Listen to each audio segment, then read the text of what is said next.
Aloha, y'all. It is Friday, ruled by Freya, the 2nd of October. Sorry I'm a little late. I had a migraine last night and into this morning, still remnants of it, so I've kind of been struggling physiologically in my brain.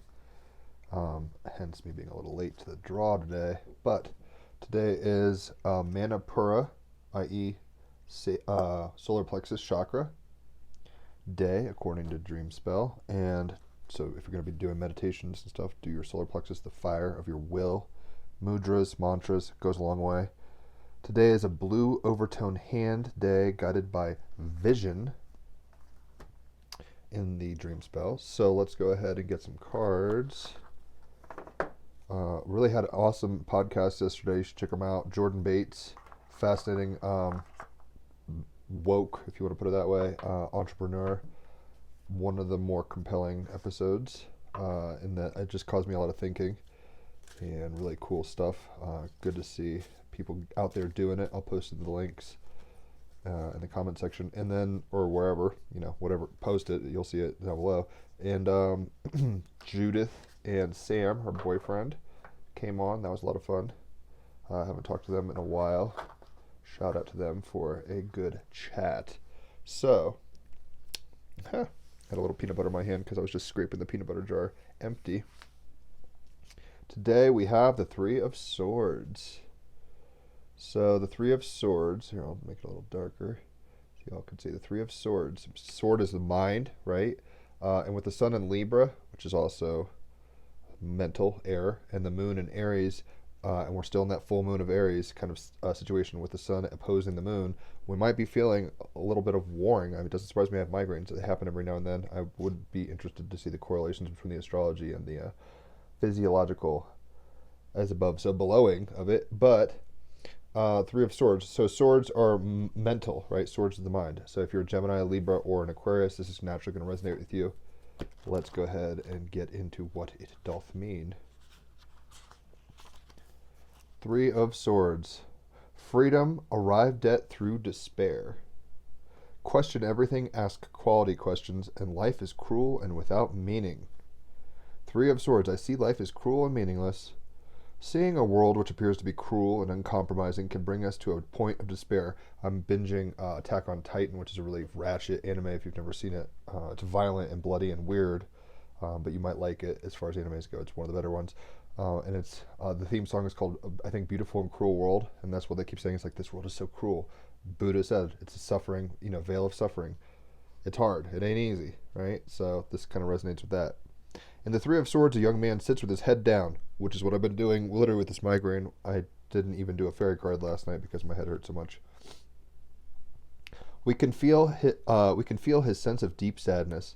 I imagine him as a street artist expressing his anguish through his art, which appears behind him on the wall. The head of the floating surreal figure is a mask of shame, a medieval torture device worn for the purpose of public humiliation or rejection. Throughout history, people have been forced to display a mark of shame, a stigma to deter others. This taps into something very primal. In early humans, where survival was intimately linked with collaboration, to be rejected by your tribe was effectively a death sentence. In later cultures, artists, writers, intellectuals, anyone who dared to think differently and admit a different sexual orientation, risked being shamed and outcast. The violence and suffering human beings can inflict on other humans, and indeed all living creatures, beggars belief. And yet it exists and cannot be ignored. So suffering and cruelty exist. We can't just sugarcoat it. Three swords are propped up against the wall. One of them looks like it's falling against the sitting figure. These swords appear as if they have been carelessly left behind by their owners. As objects, they are crafted pieces of metal sitting against the wall, yet in the hands of men, they can cause unimaginable suffering. The hawk and the feather remind us of the possibility of freedom, even in the face of despair. The dripping heart, painted almost as an afterthought, communicates that only through love, the heart, can we be liberated from the burdens of existence. The luminous fetus offers hope of rebirth which awaits within the darkest of depths. This fullness of being can only be reached when we are able to touch our deepest sorrow. The roughly painted question mark sign gives us a clue as to how we can transform our reality. The Three of Swords suggests the quality of your life Experience is directly proportional to the quality of the questions you ask, and so another interpretation of the figure emerges as one who, like the Buddha, sits determined to penetrate the truth. He will not move from his spot until he has an answer. Many spiritual teachings describe how we must go down layer through layer after our personality until we get to the last layer and fall through into a meaningless and empty space. But if we are able to fall yet further into the darkness of meaninglessness, we arrive at nothing. And from nothing we can create anything. This card tells us sorrow must be acknowledged, that despair is something we all share. When we see how it carries the seeds of new growth, we can surrender to it, allowing it to move through and transform us, right? So it's a little heavy of an energy, but the idea is like you got to hit those bottoms to be able to rise to the top again, like, and you're in that kind of sine wave of reality at all times. Takes good and bad, right? Three of Swords. Freedom arrived at through despair, questioning everything, asking questions, and quality questions at that. Life is cruel and without meaning. And in an ecclesiastical Zen Buddhist kind of way, life is meaningless. It's what we bring to the table, right? And arriving at that despair, you got to hit your rock bottom, come to a place, and then settle, and then rise. That's the whole point of kind of existential crises, right? So you might be going through an existential crisis. I know America probably is after that debate, going, what the fuck? And people just in general are at a place of maybe more hopefully hope, but it's hard to hope in things when they're shifting so quickly, and to know what to put your hope in, right? So you need to come to that own kind of Rubicon yourself, for yourself, and when you do, know that you're not alone. Everybody has to go through this, and those who choose not to go through it are denying a part of their humanity in a sense. We have, the Five of Earth, I believe, which is interesting. Some interesting cards today. Five of Earth, 166. Alright. My headache's starting to come back, so hopefully send me good vibes. The migraine was over here last night, now it's over here. I think it's like a season shift sinus thing, but I'm not even sure exactly. So the Five of Earth. Keywords: easy options, easy money, connivance, deception, unnecessary risk, addiction, and blame. Key phrases are saying to avoid easy answers, right? That's what he was doing. He's like, I'm going to pursue the truth to the utmost, even if it hurts. Like, the easy answers aren't going to cut it anymore. Like, I'm like, just saying like love and marriage. It's like, that's not all it's about. Like, it's not all about money. It's not all about like all these things. The easy answers were given. So he's kind of being like, fuck, I got to come to the meaning of truth. And everybody's meaning ultimately is meaningless, is what you ascribe and what you've chosen. So just take that with a grain of salt. Think twice about taking risks. Something is not as it seems. Being honest with yourself. You are accountable. Do you gamble with others and others' future? Consider the feelings of others and looking beyond selfish desires and blame. Meaning, when the Five of Earth card appears, awareness is of key importance. Something is not right. Someone is not as they seem. Someone lies and deceives, and that someone could be you. Could it be that you are lying to yourself and those around you? It might not be a deliberate deception, but it is a deception nonetheless. The Five of Earth can also symbolize the devil inside, who encourages you to take the easy way out, to look for options that lead to instant gratification instead of putting in the hard work that yields enduring success. Is his voice in your head and heart inspiring you to risk everything for the chance of a quick buck or a momentary thrill? Think twice. If you choose to take a gamble now, you risk losing it all. This trickster is the beautiful con man, whose sweet words encourage you to believe your own lies and deceptions. He caters to your weaknesses and addictions, dealing out lies instead of hard truths. Easy lies instead of hard truths. He tells you to blame others for all that is wrong. Disappointments, heartache, past failures, missed opportunities, instead of taking responsibility for your own choices and actions. Wherever the deception lays at this time, there may be some basis for your doubts and questions. Your inner voice is telling you to look closer to see beyond selfish desires and blame so you can perceive the truth.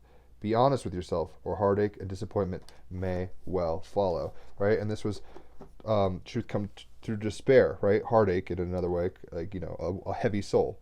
So this is a weird energy, but with the sun in Libra opposing the moon in Aries, right now we might be feeling kind of like the thrill is gone, and like the things that brought us joy aren't doing it anymore. And maybe we've been, maybe you've lived a whole life where you thought like investing in stocks and going on vacations and drinking and drugging and fucking and all that stuff was like what it was about. And now you're coming to this point where you're like, shit, that isn't the truth. That isn't what it's about. I've been deluding myself.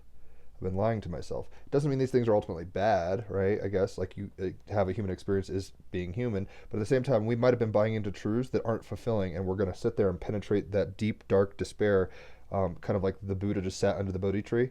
Like we're going to just sit there and be like, I'm not going to let. And one of his last temptations was like all these pretty women, all the demons and stuff. I forget what they're called, but like all these spirits came to him and like tried to tempt him. Right, The Last Temptation of Christ is an interesting film with I'm forgetting his name. Willem Dafoe as Jesus, but basically the last temptation in that movie is like, hey Jesus, you don't need to actually do all this shit. The devil fools him, and he's like, yo, come down and live a full life and have a wife and kids and all this shit. And it's this like parallel timeline he experiences and flashes back to the cross because he chooses not to do it. It's a surreal kind of thing by Scorsese. Check it out if you haven't. It's not proselytizing Christianity to the. It's an interesting kind of film. Anybody should watch it. Good art is good art. But the art we're getting to is through despair, through kind of getting to an end of our rope. Maybe certain things we've relied on for satiation and identity and meaning are falling through, and we've been deluding ourselves. Whether it's geopolitical, relational, substance, economic standing, whatever, beliefs, webs of belief, like right. So we need to come to a place where we're humble enough to sit still, in spite of the pain, express your pain through art, whatever you need to do to have catharsis, but at the same time, be willing to sit in that space and not delude yourself anymore, not be tricking yourself. Right? The greatest trick the devil ever pulled was to convince the world he doesn't exist, as The Usual Suspects says.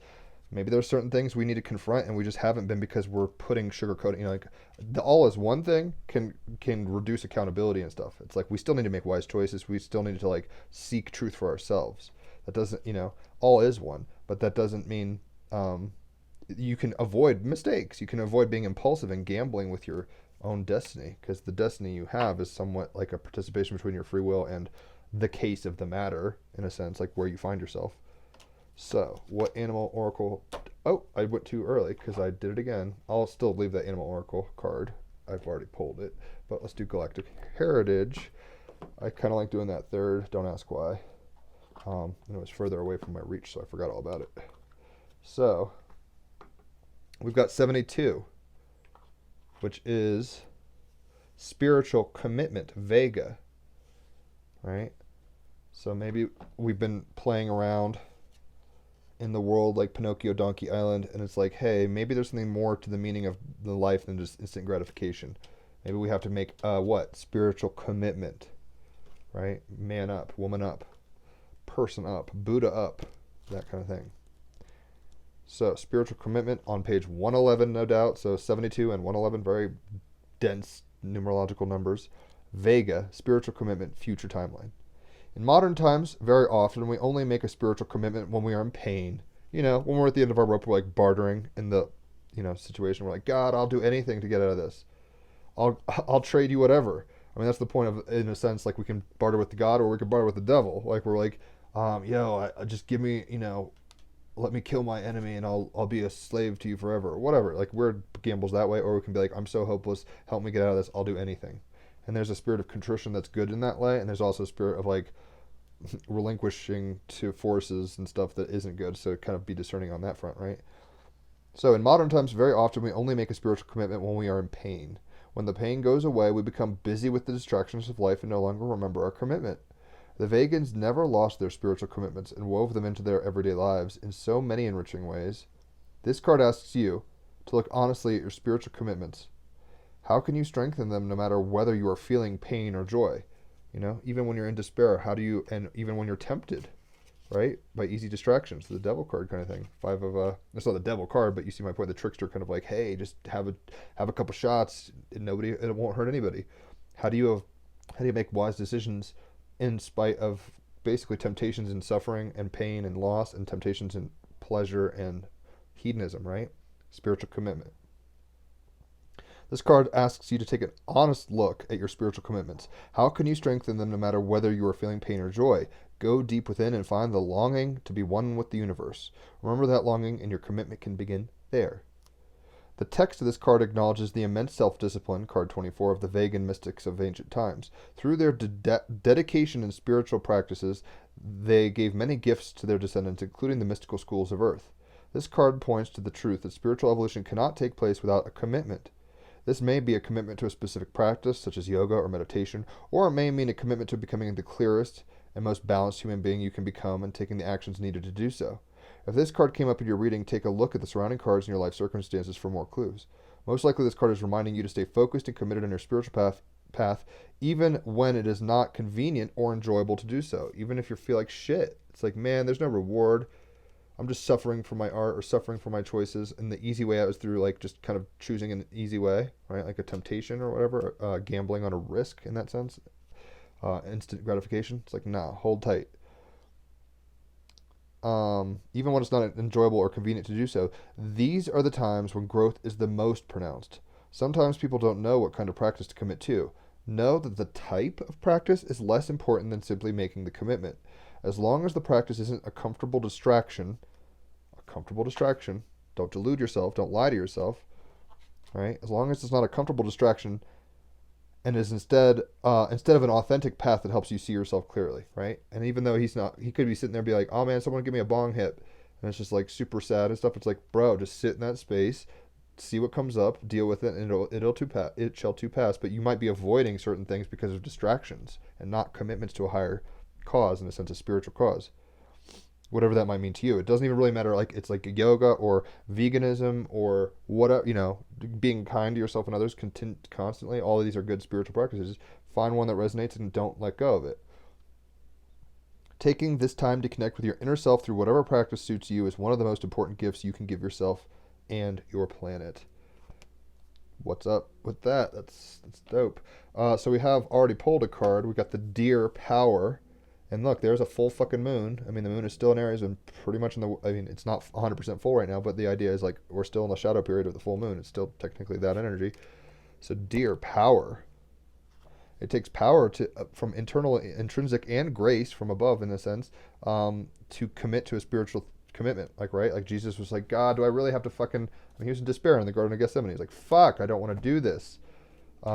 And then he tried to gamble. He tried to basically like make a deal with the devil, if you want to put it that way. He's like, do I have to die? And he's like, whatever, thy will be done. Because guess what? He had a stronger spiritual commitment. That doesn't mean he wasn't tempted to not do it. Temptation isn't sin in that sense. Temptation is just like, are you going to deviate or not? And sometimes being water and deviating is okay. Sometimes it's not. You have to be discerning yourself. No one can tell you your path but you. Dear Power, you are enough. You are worthy, right? And sometimes we might be despairing, saying, I'm not enough. I am not successful. I'm not healthy. I'm not loved. I'm not creative. I'm broke. I'm alone. I'm not traveling. Whatever. All these things, right? And we're getting distracted by like very peripheral and kind of top level things, like kind of, shallow issues. But we have to know that we're enough and we have worth beyond how we feel about ourselves, beyond what the devil and others tell us in the world and trick us into thinking.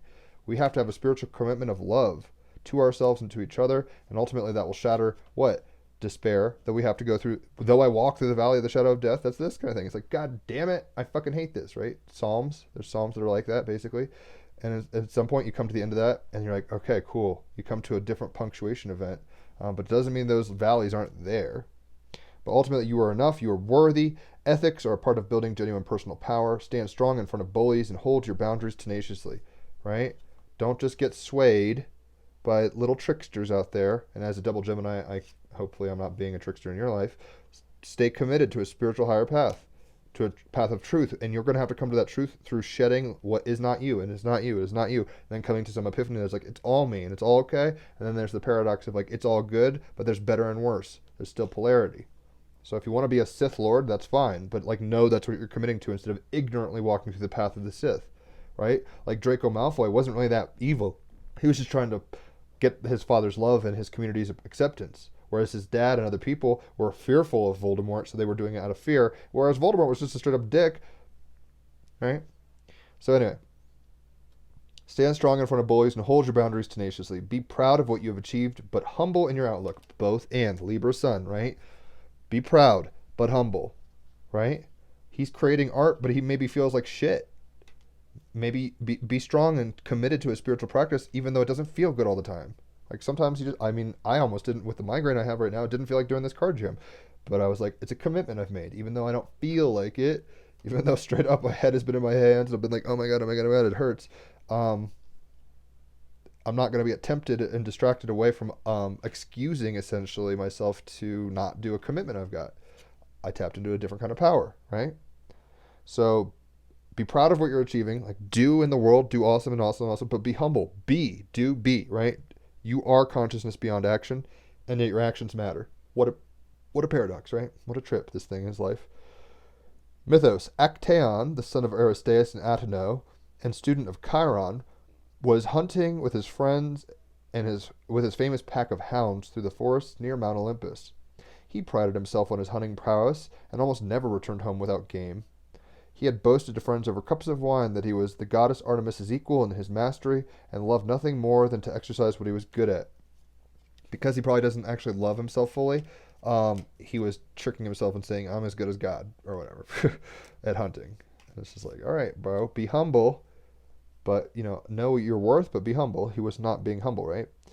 One day he became separated from his friends deep in the forest, which is very much Moon and Aries opposing Libra. It's like, oh, I'm with my friends. No, I'm not. I'm going the other way. So one day he got separated in the forest. He entered a thick grove of trees, and as he passed through, he saw a reed-ringed pond of water. As his view cleared, he realized there was a woman bathing in the pond, and that it was Artemis herself. So beautiful was she, it occurred to Actaeon that in all propriety he should quickly turn away, right? He he was committed to chastity and honor, or whatever you want to call it, like, not looking at a naked goddess. But then all of a sudden he was like, maybe I should take a peek. He tempted himself, right? But such was her beauty that he wanted to stay and see her even just for a few seconds. The goddess turned. So there's a difficult right and an easy wrong. The easy wrong's like, well, I'm getting aroused. I should check her out. And the hard right would be like, this is a pure thing you shouldn't be focused on, bro. Right? It's out of your league, literally, even though you're a dope hunter, whatevs. The goddess turned. She saw Actaeon and was outraged at his transgression of her mysteries. That's the biggest thing. It's like she was like a goddess, and she's like, yo, it's not so much that you saw my tits. It's mostly that I'm a goddess and you're a human, and you've just transgressed. You've crossed a line, basically. Right? She would have no man see her and tell of it. She told Actaeon that if he tried to speak to anyone ever about her, he would be transformed into a male deer, a stag. Actaeon ran away in fear of Artemis. He was very frightened, but he knew the rest of his hunting party must be near. He heard them calling for him, and without thinking, answered them back. So this is where I get kind of tripped up, because he was just like, they're like, Marco, and he's like, Polo. He's not saying, Polo, I just saw Artemis. He might not have been revealing that he just saw the naked goddess, but she still turns him into a deer immediately upon, like, I don't know, responding to his search party. It makes me kind of wonder what's the fuck's going on here. But anyway, he heard them calling for him, and without thinking, answered them back. Instantly he was transformed into a great stag. His well-trained dogs smelt the stag and began to chase it. Actaeon ran as fast as he could, his great antlers whistling in the wind. However, the dogs cornered him against some large stones. He tried calling their names, but all that came out was a stag's bellow, and he was ripped apart by his own hunting dogs. Talk about despair. He's sitting there probably dying, be like, God damn it. Why did I look? Why didn't I stay committed to the high cause? Like, I wouldn't be dying, getting my esophagus ripped out by my dogs in deer form if I had just been chill. The hunter had become the hunted. And with the sun in Libra and the moon in Aries, the hunter is, in a sense, Aries, right? Where it's like, yo, I'm a warrior, and it's opposing Libra, the sun. So it's like the warrior gets humbled by what? I mean, the sun is like diplomacy, friendship, others.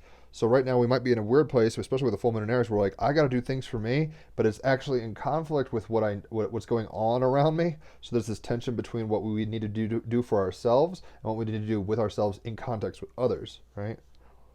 Artemis is often depicted with deer by her side. For the huntress who abhors cruelty and is protecting the forest, so very much makes me think of Princess Mononoke, right? Where it's like, yo, I fucking hate humans. I love you, deer. I love you, deer. Oh my God, let's just fuck up these humans. Like, it's kind of like that energy. The deer are a symbol of both aspects. And in that movie, Princess Mononoke, it's an anime. It's really worth watching. There's this magical stag. Ironically, there's a huge sync there. It's like a space alien stag. Check it out. It's a Teddy movie. You'll like it. Deer or the stag have been symbols of power in many cultures and symbols in royal heraldry in Europe and Norseland countries. We have a lot of deer here up in high country Colorado. The animal. Deer are magnificent creatures that have long been part of the life of humans. The hunting of deer is one of the most ancient and continual of all animal hunting, which is confirmed by Paleolithic drawings. Deer offer meat, leather, skins, and antlers. It's kind of like a walking general store for hunter-gatherer types, right? Our ancestors used the whole animal, and those traditional cultures that still hunt deer as part of a traditional way of life tend to do the same. Deer occur in a wide variety of habitats, mainly forest and tundra, with some species able to survive at altitude. Every continent, bar Antarctica and Australia, has endemic deer. They are able to jump and swim very well and are fast runners, fast movers, swift to react to threat. Deer are herd animals, the herds usually having a dominant male and many females and young. So even though they're individuals, Aries moon, they're in groups, they're herds, right? Libra sun. Most species of deer grow antlers that are shed once a year and are used by males as weapons in contests for breeding rights. Large, symmetrical antlers can be signals of good genetic quality and are part of the sexual attractiveness of males to females. The antlers are also used as a defense against predators such as wolves. The weight and power of a stag combined with the sharp set of antlers can be more than a match for predators. They're basically walking knives, right? The magic. Deer magic is all about personal power. When you feel powerless or small, imagine a stag with a crown of antlers standing by you, lending you its presence and strength. Deer energy is also great for healing a weak body and for going on astral journeys, as the Norse did in Satyr magic. And even David, the psalmist, would be like, "Oh my God, I hate life. Oh my God, help me." And then he's like, "Okay, cool. I love God. Praise God." Whatever the psalms are to you, that's kind of how I look at them, like bipolar kind of poetics or something. As the deer panteth for the water, so I pant for you, right? So it's like, yo, deer's coming in hot on a lot of levels. Symbology: antler, woman with a deer and her bow and arrow, and hood prints. I don't know what hood prints are, but I think she means hoof prints. That's a typo. I was like, what are hood prints? Hoof prints.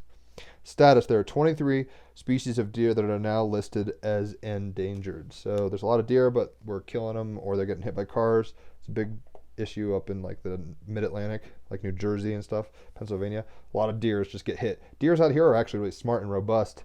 They don't get hit as much. It's odd. They're like a different breed of deer, it seems. And not so finicky. They're not just like, I mean, they don't like being around people all the time, but like still they stand their ground much more readily here, and they're much hardier.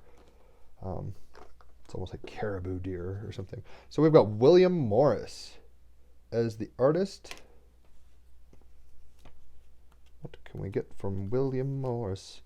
Director of a successful decorative arts firm. Very moon in Aries. Like, I'm emotionally going to be the leader here, but sun in Libra, where it's like a decorative arts collective will make your shit pretty. I think he invented wallpaper, essentially.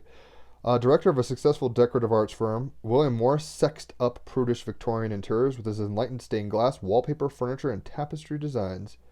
A trained architect, furniture designer, textile master, painter, and poet, Libra sun, all this beauty, all this craftsmanship, right, and balance. Even this looks like symmetry of the sun, where the Libra, it's like a scale of, if the scale's sides were swans.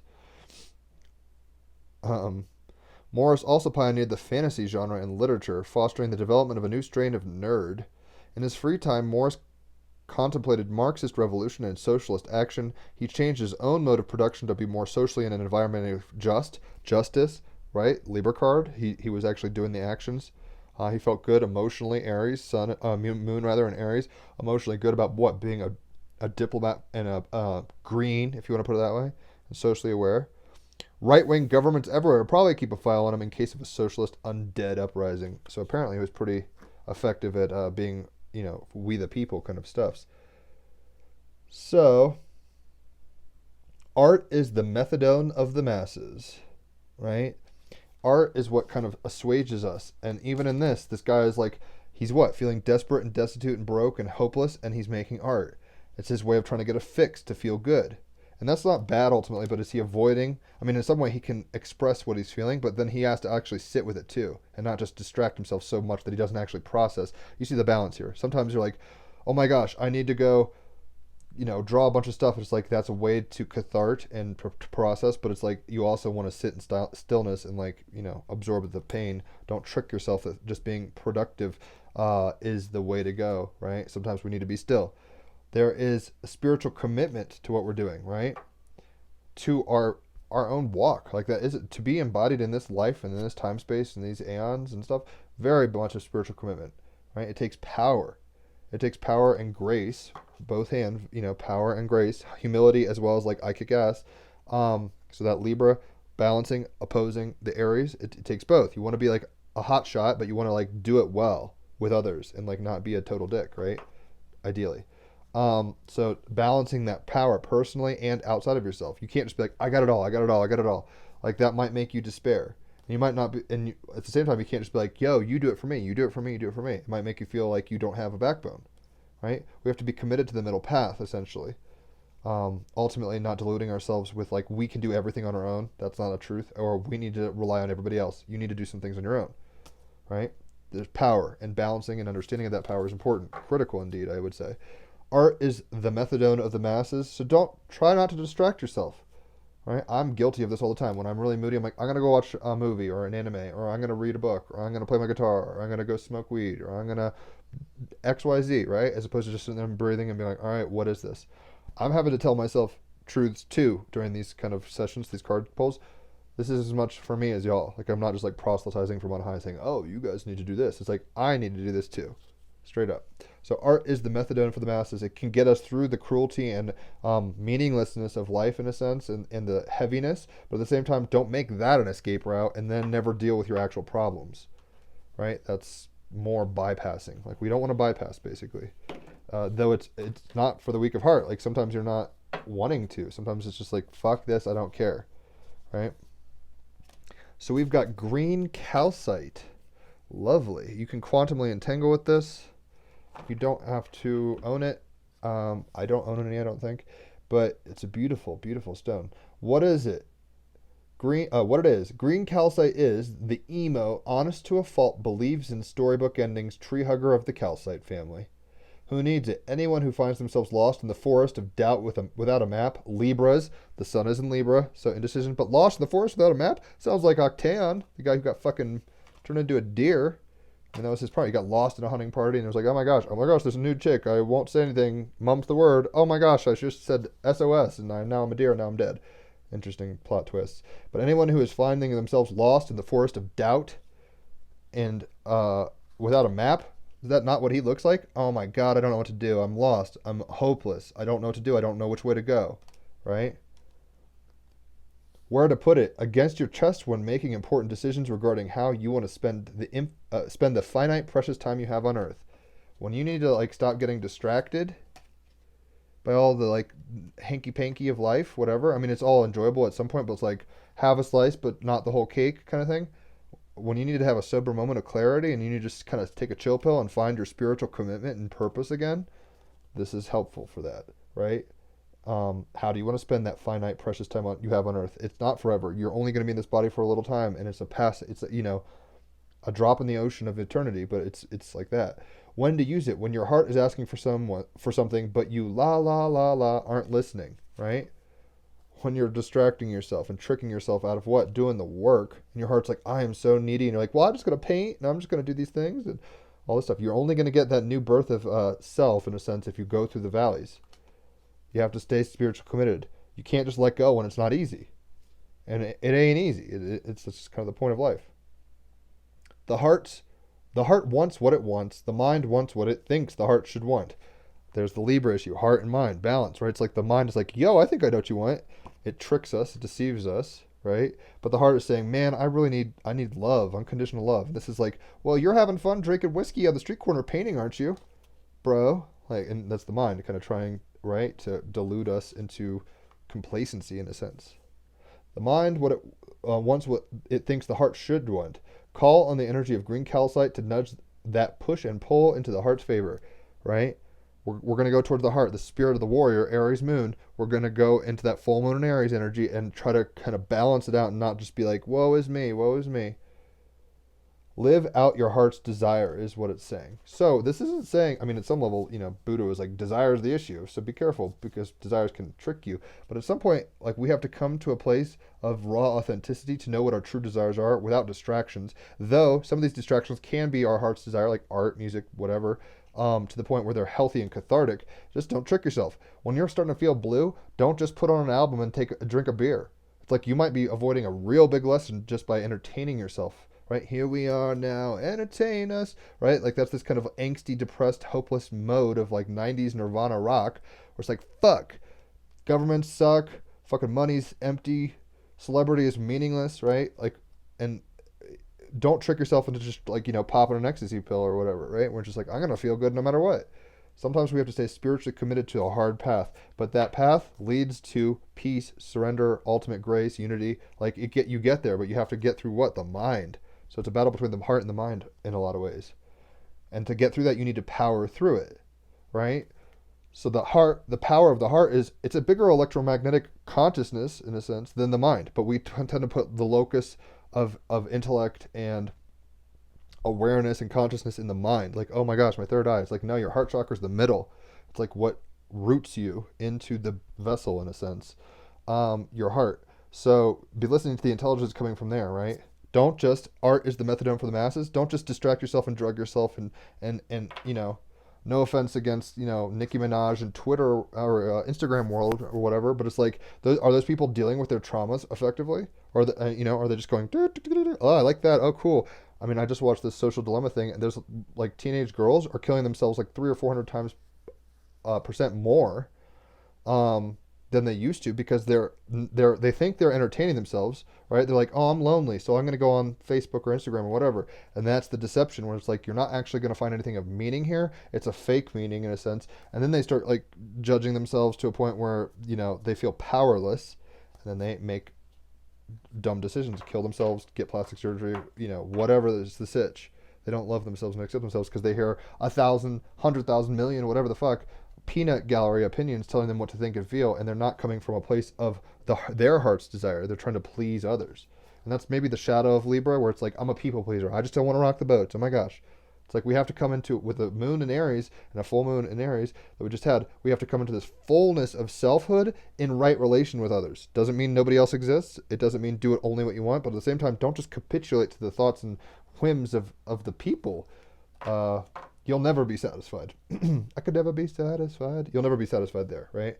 So art is the methadone of the masses. Make sure you're not distracting yourself, whether it's music, drugs, sex, rock and roll, philosophy, conversations, beliefs, whatever. You see my point? Like, make sure sometimes you got to sit in that hard place and just be there with it. And you could maybe create on the front end and the back end, but sometimes the eye of the hurricane, in the eye of the hurricane, it's quiet. Guess what? You're going to sit there in silence and feel the meaninglessness and the void of it all, and then you're going to come to peace with that and not be distracted by the temptations of your mind and your ego, essentially, quote, the devil. You're going to come to a level of spiritual commitment, right, where you're able to withstand the slings and arrows of outrageous fortune. You have power, right, the deer. You have the power, full moon in Aries, full moon here. We have the power from the heart, basically, to not just get distracted by the pleasantries and beauty of life. That would be, in a sense, the bane of Libra, where it's like, just have a buzz, like have 2 drink maximum and look at your Cosmo and watch VH1, do whatever makes you feel good. It's like, that's settling. Like, you have missions to do, and then that's like here, and it's like, it helps with the down here, which is not even the missions fucking matter ultimately. There is a meaninglessness to it, right?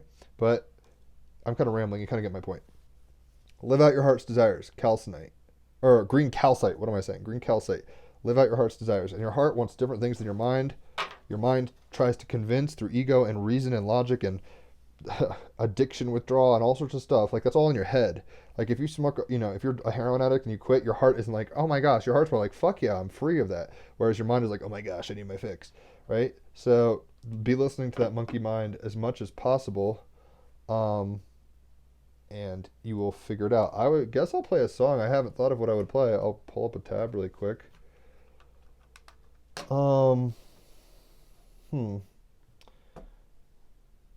I got one, maybe. A Radiohead song. Because Radiohead's very Three of Swords. Like, the whole 90s situation was very Three of Swords. Fight Club, I think, is kind of that, where it's like, oh man, I'm at despair mode. What everybody said was going to fix me up and make me feel good about myself. All these kind of, voices, these tricksters outside of me, kind of got me thinking things that like aren't really true, and I got to get back into my heart, right? Live out your heart's desires, not your mind, not culture, right? The art is the methadone of the masses. Don't just get distracted. Have your personal sovereignty and power. Don't just give it away. You have a fucking mission. Why are you here? It's not here just to like cry over, a glass of wine and watching Real World. Like, that's not the mission. Though there's times for that. I'm not going to hate on it utterly, but it's like, know where you're at in the times. So, I'm going to, and this song is kind of ironic given that Octan was totally surprised by getting turned into a stag. Like I said, it was kind of hashtag unfair. He didn't narc on her, technically. Am I tripping on that in that interpretation? Am I just like, yo, he didn't say, Artemis found me. He's just like, hey guys, what up? So anyway, this song is No Surprises by Radiohead. Sometimes when, and that's the bottom line, there shouldn't be any surprises in a weird way because, and in that song it's like, I want things to distract me basically, but the big no surprise is like it's all empty void space being illuminated by the one consciousness, right? So but we might feel in despair, and this is very kind of Radiohead, like 90s grunge, like, man, oh man, I'm so moody. And there's a place for that. Don't dwell there forever, or you'll get stuck.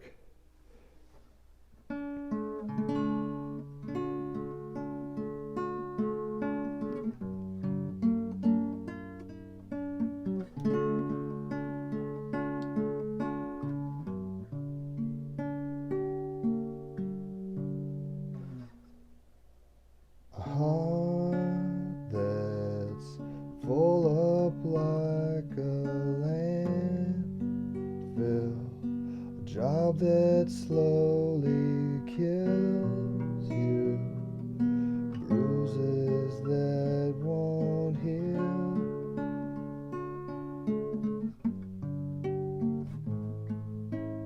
You look so tired and happy. Bring down the government. They don't speak for us.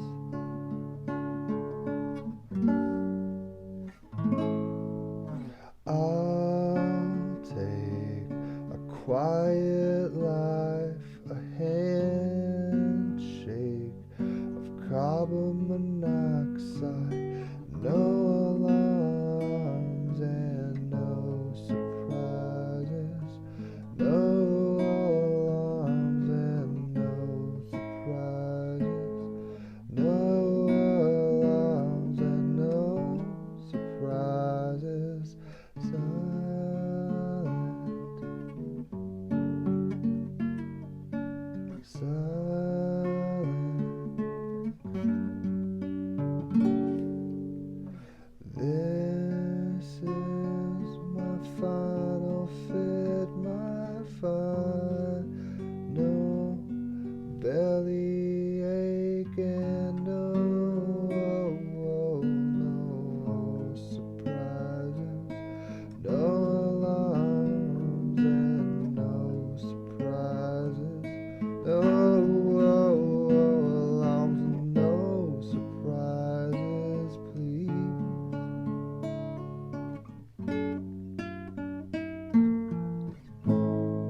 or something. I mean, that song says it all in a way. I'm glad I played it. It's not only somebody who's despairing and willing to kill themselves, sitting in carbon monoxide, that's like when you turn on your car and die, of that kind of thing. They're saying, no surprises, I just want to opiate out, I just don't want to feel this, I'm in despair, I'm hopeless, right? And all the things of the world, it's like pretty gardens, nice house, all these relationships, all these distractions. It's like I still feel no hope. I still don't feel peace. I'm miserable. It's like we can only distract ourselves so much and lie to ourselves so much, right? We have to know that we're on a spiritual journey, embodied as physical creatures or whatever, and it's going to be tricky, but we have to stay committed to the path. The path of what? Power. We're powering through from apes to angels, if you want to put it that way, right? We're divine consciousness coming into body and then learning what it means to be broken, limited, time-based, right? Gendered, socially programmed, all these things. And we have to reclaim our sovereignty and power and in a gracious way come to a place of peace and surrender ultimately, and not just be trying to sit around and distracting ourselves, right? Because distractions, and in this case it's saying art is the methadone of the masses. That is, just I want no surprises. I just want to I want to feel like beautiful. I want to feel chill. I want to feel nothing potentially, right? And we can't just be distracting ourselves. That's it's a lesson I'm having to tell myself right now. Live out your heart's desires. Your heart might be saying, I want to do this. And your head is saying, oh my gosh, my mood. Oh my gosh, my money. Oh my gosh, my love relationships. Oh my gosh, oh my gosh, oh my gosh. And it's so loud and so distracting and convincing yourself that that's the important part that you're not listening to your heart. So get in those still places, listen to your heart, and then you can start creating beautiful things that express where you're at without being deluding yourself and deluding others, listening to others, while staying on mission, so to speak, while not losing your sovereignty and your power and giving it to others. Be in the world, but not of it. That's the whole thing of Jesus. And Buddha's like, yo, this is great, but like, don't cling, right, to those distractions. Art can be a methadone. Life can be a distraction. Art, life, right? Don't cling too hard. That doesn't make it bad. I'm not like an anti-artist. I am an artist myself, so don't think I'm thinking that. But live out your heart's desires. And our heart's desires to come to peace with the void, to be compassionate towards ourselves and others, and to ultimately go through this grinder in a meat suit called 3D Earth School. That's just where we're at. So it's not easy, but we signed up for it, right? So I'll post those podcasts from yesterday. Both of them are very helpful and illuminating in their own ways. Like I said, Jordan Bates, a woke, essentially a conscious entrepreneur. So if you want to hear about business and philosophy of Nietzsche and all sorts of cool stuff that I had never heard and some book suggestions, check that out. He's kind of a globetrotter. He's so Team Rabbit Hole. He's doing Team Rabbit Hole shit without knowing about it. So I'm like, bro, you're Team Rabbit Hole. You don't even know. So he's on that wave. And then Judith and her boyfriend Sam were on and talking about what they're up to. LA, the craziness of kind of the magic of Hollywood, and their future plans and such. So hit me up for a reading if you want. I've been giving readings and I've got more readings scheduled, but I'd love to give readings. So if you're feeling compelled to know how to get maybe out of this place, don't think of me as a distraction. Think of me as giving you an answer, and then you get to do with that answer what you will, right? But with the Three of Swords, sometimes we just got to get to a place of stillness and quiet, and it's not comfortable. It's hopeless and despairing and whatever. Maybe we've been listening to the lies of the world in a certain way and being like Pied Piper, getting led astray, right? Astray from what? Our spiritual commitments, our mission here. That's the story of the Knight of Cups. That's the story of Pinocchio. That's the story. Most stories are like, even Castaway. It's like you were supposed to go to Christmas and have stuff with your life, and you got on a side trick. It's cut out of his hands, or even like the Odyssey in that sense. But it's like we can get away from our spiritual mission, and we have to come back. It's kind of tricky like that. Don't lose your power. We have personal power, especially with the full moon in Aries. It's about personal sovereignty power. But with the Sun in Libra, it's about balancing that with humility, with other people's visions of what needs to be happening in mind, keeping them in mind, right? So power coming from within to be able to make us actually play well with others on the playground of life. Art is the methadone of the masses. Don't just get distracted by Hollywood, by stock markets, by politicians, right? The methadone for the masses is like escapism, and escapism happens because life is so hard. Well, life won't be hard if we're not trying to escape constantly. See that Ouroboros of like fail there? So try to get into that center space that it's still place, and it might not feel comfortable, but you have to go there either on your deathbed or otherwise. You're going to go there. Everyone's going to go there. Even Buddha under the Bodhi tree is just like, I'm at my wit's end. Jesus on the cross, right? Or Gethsemane and all this stuff. Like people hit these dark nights of the soul. Don't just distract yourself. Don't, take methadone and take that hit to just get over the feelings, because feelings come and go, and you have to learn lessons. Live out your heart's desire. Your heart wants you to live lessons. and experience joy, sorrow, pain, all this stuff, and your brain is like, no, no, no, pleasure only, and we're gonna hit that easy button and only things we like and nothing we don't like. Fuck that. It's like that's the bane of Libra, where it's like, be balanced. Don't be just so, don't avoid the bad, only for the good. Come into a unity of it, right? So hopefully that makes sense. Check out the podcast. Hit me up for readings if you want. Hopefully you enjoy this. If you do, like it, share it, comment, whatever's clever. I like participating with people. I am a double Gemini, so feel free to engage, and I will. And other than that, yeah, try to have a good weekend. Pray that my migraine goes away. It's still kind of pulsing and throbbing, and it's one of those things that it's very disconcerting. Head in your hands kind of situation where it hurts, and you're like, God, when will this end? It's like there's a lesson here too. I have to be grateful for this too. I have to hold on, and be like, wow, think of all the times you don't have a migraine. Aren't you glad you don't have like constant migraines? Wow, be grateful, right? So there's lessons in everything. Have a good Friday, and don't do anything too crazy. Bye.